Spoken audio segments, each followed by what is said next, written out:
Hello जी, कैसे हो आप सभी। मैं उम्मीद करता हूँ आप सभी अच्छे और बेहतर अवस्था में हो। आज है 23 और 24 फरवरी 2022 का डिस्कशन। तो सबसे पहले हम कोट से शुरू करते हैं। जो ये कोटे होते हैं इनसे भी आपको इंस्पिरेशन मिलती है, और मैंने आज बहुत ही अच्छा कोटो लगाया कि दुनिया में सबसे कीमती गहना हमारा परिश्रम है, यानी हार्डवर्क है। और ज़िंदगी में सबसे हमारा अच्छा साथी है आत्मविश्वास। अगर आपके पास आत्मविश्वास है तो आपको कोई हरा नहीं सकता।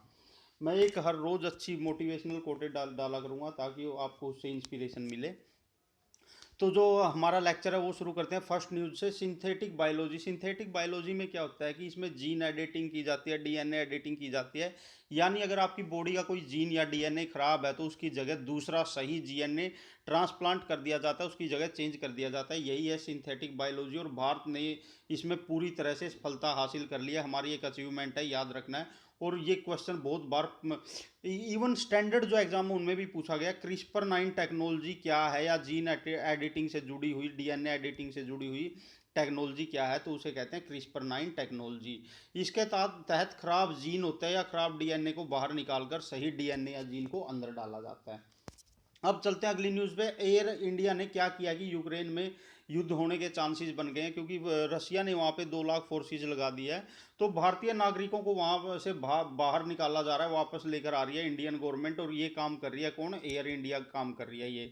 और यूक्रेन की राजधानी है कीव। कीव में सभी भारतीय नागरिकों को इकट्ठा होने की बोला, और वहाँ से भारतीय नागरिकों को एयर इंडिया द्वारा बाहर सुरक्षित निकाला जा रहा है। ये जो मतलब यूक्रेन है, सॉरी यहाँ पे यूक्रेन कर लेना। यूक्रेन को लेकर रूस और संयुक्त राज्य अमेरिका में शीत युद्ध चला हुआ है। शीत युद्ध होता है यानी डायरेक्ट युद्ध ना करके बात बातों में या इनडायरेक्ट वे में युद्ध युद्ध करना। लेकिन उस ये शीत युद्ध के बाद एक डायरेक्ट युद्ध होता है जिसको हम मतलब बेसिक वॉर बोलते हैं। तो उसके हालात बन गए, इसलिए इंडियन नागरिकों को वहाँ से निकाला जा रहा है। चीन और रूस में क्या है कि इन्होंने म्यांमार है, जो म्यांमार में जुंटा सरकार है, ये जुंटा देखो, ये जुंटा सरकार क्या, इसका क्या मतलब है? वहाँ की जो मिलिट्री की गवर्नमेंट आ गई है उसको जुंटा बोला जाता है। और वहाँ की जो मिलिट्री गवर्नमेंट है इसको हथियार सप्लाई करने शुरू कर दिए किसने? चीन और रूस ने। इससे चीन को और रूस को दो फायदे होंगे। एक तो उसका म्यांमार के साथ अच्छा दोस्ताना संबंध बनेगा, दूसरी बात यह है कि उसका व्यापार बढ़ेगा। उनका मेन काम हथियारों का ही है जो इसके व्यापार को बढ़ाता है। तो ये जो जुंटा सरकार है ये आंग सान सू की, जो कि वहाँ पे डेमोक्रेटिक लीडर थी, उसको जेल में डालकर आई थी। और इस आंग सान सू की को 1992 में नोबल शांति पुरस्कार भी दिया गया था, नोबल पीस अवार्ड। और म्यांमार में क्या हुआ था?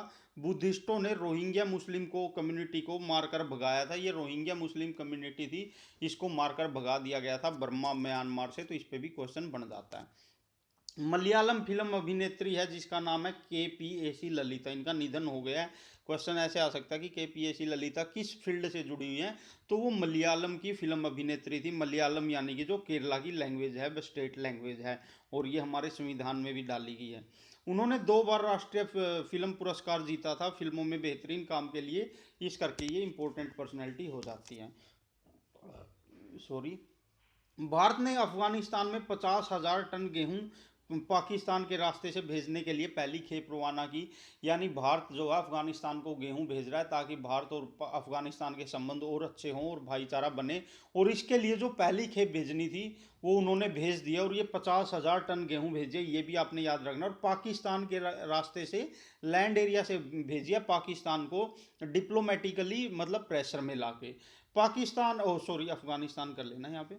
अफगानिस्तान में मानवता और भूखमरी की है जो चरम बदतर स्थिति आई हुई है। यानी अफगानिस्तान में इतनी ज़्यादा भूखमरी आई हुई है क्योंकि वहाँ पे मानवता भी कम हो गई है। ये देखिए, ये इंडिया यहाँ से ट्रक ऐसे भेज रहा है दिल्ली से पाकिस्तान के रास्ते काबुल अफगानिस्तान में, क्योंकि अफगानिस्तान में बेहद ही बदतर बदतर स्थिति हो गई है, वर्ष कंडीशन हो गई है। वर्ष से भी वर्ष बोल सकते हैं आप। इससे ज़्यादा वर्ष कंडीशन किसी कंट्री में नहीं हो सकती, वहाँ पे इतनी भूखमरी आ गई है। असम में आपको पता है गैंडे बहुत ज़्यादा मिलते हैं, और इनके गैंडों के सींगों की तस्करी की जाती है, तस्कर जो होते हैं। और इन 3 तस्करों को पकड़ा गया, इंडियन गवर्नमेंट के द्वारा हिरासत में ले लिया गया है। और ये जो गैंडे के सींग होते हैं ये चाइना में बहुत महंगे दामों पर बिकते हैं, इस करके इनको इनका शिकार किया जाता है, जिसके कारण असम में गेंडे कम हो रहे थे। इन 3 तस्करों को पकड़कर एक तरह से, मतलब ये नेशनल पार्क जिसमें ये पकड़े गए काजीरंगा नेशनल पार्क, ये बहुत ज़्यादा चर्चा में आ गया है, और ये मुद्दा भी बहुत ज़्यादा उछल गया, इंपॉर्टेंट है। असम में काजीरंगा नेशनल पार्क में 3 तस्कर पकड़े गए हैं। और काजीरंगा राष्ट्रीय उद्यान है, आपने याद रखना है, विश्व के 3/4 एक सिंगी गैंडे सिर्फ और सिर्फ काजीरंगा नेशनल पार्क में मिलते हैं। कितना इंपॉर्टेंट है अब आप खुद जान लीजिए। राइनो पोचर, पोचर उन्हीं को बोलते हैं जो कि तस्कर होते हैं, आसाम में अरेस्ट किए गए। और ये भी याद रखना है, ये केरला में भी अरेस्ट किए गए हैं लेकिन आसाम में ज़्यादा अरेस्ट किए गए हैं। तो आपके लिए इंपॉर्टेंट है, ये देखिए ये होते हैं गैंडे, ये इस तरह से पाए जाते हैं। और वर्ल्ड के 3/4 एक सिंगी गैंडे सिर्फ और सिर्फ काजीरंगा नेशनल पार्क में पाए जाते हैं, वन हॉर्न राइनोज। मैंने स्पेशल फोटो भी डाली ताकि आपको याद रहे। उच्च न्यायालय ने क्या कहा है कि उच्च न्यायालय ने हिजाब मामले में अभी दखल दिया है और उसने कहा है, एक नया मोड़ ले गया है हाई कोर्ट के थ्रू। ये जो मामला है कौन सा, उच्च न्यायालय के थ्रू, ये हिजाब वाला। जब तक इस केस की सुनवाई खत्म नहीं हो जाती तब तक हिजाब डालना मना है कर्नाटक के स्कूल्स में। क्यों मना है, क्योंकि ये उसने बेस बनाकर बोला है आर्टिकल 28 का। यानी जो ये काम हुआ है हिजाब रोकने का, ये हुआ है पर्सनल स्कूल में। और पर्सनल स्कूल जो कि पूरी तरह से एक निजी स्कूल होता है, इसके तहत ये स्कूल के अंडर बात होती है कि वो स्कूल के ड्रेस कोड को लेकर क्या क्या मतलब रूल रेगुलेशन बनाएगा, और उस स्कूल में एडमिशन लेने वाले हर बच्चों को फॉलो करने पड़ेंगे, ये हमारे कॉन्स्टिट्यूशन में लिखा है। जबकि मुस्लिम समुदाय कह रहा है कि आर्टिकल 25 का हनन बताया गया है, मौलिक अधिकारों के तहत आता है कि आप किसी भी तरह की ड्रेस पहन सकते हो अपने धर्म को फॉलो करने के लिए, किसी तरह की पूजा पद्धति अपना सकते हो, और कोई भी धर्म आप फॉलो कर सकते हो अपने तरीके से। लेकिन हाई कोर्ट ने कहा है ये हिजाब रो में जो मामला है इसमें ये लागू नहीं हो सकती, क्योंकि आर्टिकल 28 के तहत वो निजी स्कूल है और निजी स्कूलों के अपने रूल रेगुलेशन फॉलो करने होते हैं, आपको वही फॉलो करने पड़ेंगे। ठीक है। और उन्होंने ये ड्रेस डालने के लिए ऑफिशियली या आप कानूनी तरीके से हाई कोर्ट ने भी मना कर दिया जब तक मामला सुलझ नहीं जाता। उड़ीसा में स्वयं सहायता सेल्फ हेल्प ग्रुप जो होते हैं, यानी खुद जो मतलब पूरा मैनेजमेंट सिस्टम संभालते हैं, उन्होंने क्या किया है कि बहुत ही गजब काम किया है और उनकी सहायता करने की बात कही है उड़ीसा सरकार को केंद्र ने कि वो सेल्फ हेल्प ग्रुप की हेल्प करो। क्यों करो, क्योंकि स्वयं सहायता समूहों ने काले शेर जो मिलते हैं ना, ब्लैक टाइगर, वो सिमलीपाल नेशनल पार्क में उनको सेफ किया है। यानी जो उड़ीसा के लोकल ग्रुप हैं उन्होंने सिमलीपाल नेशनल पार्क है इसमें काले शेरों को बचाया है, यानी कि इनकी संख्या बढ़ा दी है इनको सेव करके। और यह काम, ये दो जनजाति भी याद रखना चर्चा में आ गई है तो इंपॉर्टेंट क्वेश्चन बन सकता है, यह काम खड़िया और मंकी रीदिया आदिवासी लोगों जनजातियों द्वारा किया गया है। और सिमलीपाल नेशनल पार्क उड़ीसा में है और यहीं पर Nandan Kanan wild life sanctuary भी है जो पीछे चर्चा में थी, तो आपने याद रखना है। अब अगली न्यूज़ है प्रधानमंत्री फसल बीमा योजना को लेकर, इसमें से महाराष्ट्र ने बाहर होने का ऐलान कर दिया है, बहुत इंपॉर्टेंट है, डायरेक्ट पूछ लेंगे। प्रधानमंत्री फसल बीमा योजना से कौन सा स्टेट बाहर होगा, तो वो अभी महाराष्ट्र होगा। इस फसल बीमा योजना से पंजाब, झारखंड, वेस्ट बंगाल, तेलंगाना, बिहार और गुजरात राज्य पहले से ही बाहर हो चुके हैं, यानी इन राज्यों ने पहले से भी आउटिंग कर दी इससे। फसल बीमा के तहत ये संख्या बहुत बार पूछी जाती है, इंपॉर्टेंट है।